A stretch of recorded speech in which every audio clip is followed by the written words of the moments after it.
В другом, например, аяте Аллах Субхану Тааля говорит: «Ватаммат калимату раббика аль-хусна аля бани Исраиля бима сабару».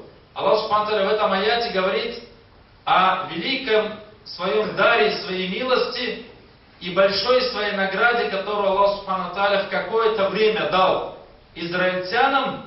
Опять же, Аллах Субхану Тааля говорит, как результат чего? Бима сабару, то есть за то, что они проявляли терпение.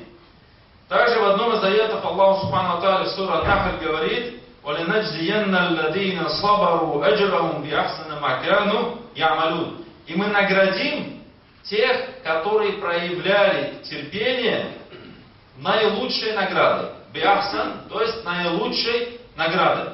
Конечно, как сказали в Коране, более чем 70 с лишним аятов, в которых Аллах Субхану Тааля говорит про сабр. Это только несколько из аятов мы приводим для того, чтобы вспомнить, насколько важно такое качество, как терпение, и насколько великое значение имеет такая исламская ценность, как ас-сабр. Сейчас же хотелось бы немного раскрыть вообще понятие ас-сабр, потому что в общем говорить о терпении можно много, но нужно иметь и представление, что такое сабр вообще, и какие виды его бывают, какие, скажем так, случаи в жизни бывают, и какие нормы связаны с ас-сабром, с терпением. Конечно же, терпение подразделяется в зависимости от того, по отношению к чему мы должны проявлять ас-сабр. То есть, если мы просто скажем, мусульманин должен быть терпеливым, это общие слова. Мусульманин должен проявлять терпение или следовать терпению, это все общие слова. Сабр, первое, на какие виды мы можем его подразделить, это то, по отношению к чему должен проявляться сабр. Например, в Коране упоминаются различные случаи, когда терпение должно проявляться. Например, в одном из аятов Аллах Субхану Тааля говорит про терпение фильбаса. Фильбаса, и как тафсиры говорят, аль-баса — это беда или несчастье. То есть один из случаев, о котором Аллах Субхану Тааля в Коране говорит, когда следует проявлять терпение, аль-баса, здесь это имеется в виду беды и несчастья. Второе, аль-дарра.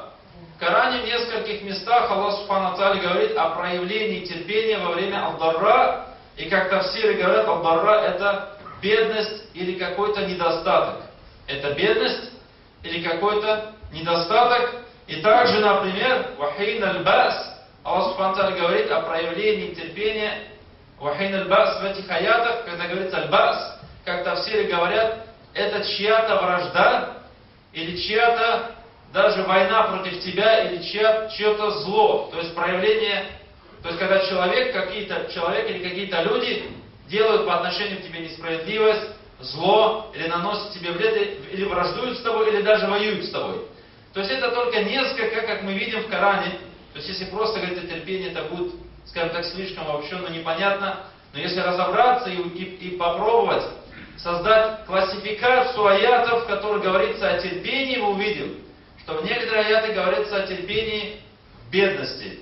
В других аятах говорится о терпении во время какой-то беды или несчастья. В некоторых третьих аятах говорится о терпении по отношению к чему-то злу, или к чьей-то вражде, или даже к тому, когда кто-то с тобой воюет тем или иным образом, тем или иным способом. Как Аллах Субхану Тааля также, например, в некоторых аятах Корана говорит о том, что терпение необходимо для того, чтобы идти по правильной дороге. Как Аллах Тааля говорит: «Алладина калу раббуна Аллаху тумма стакаму».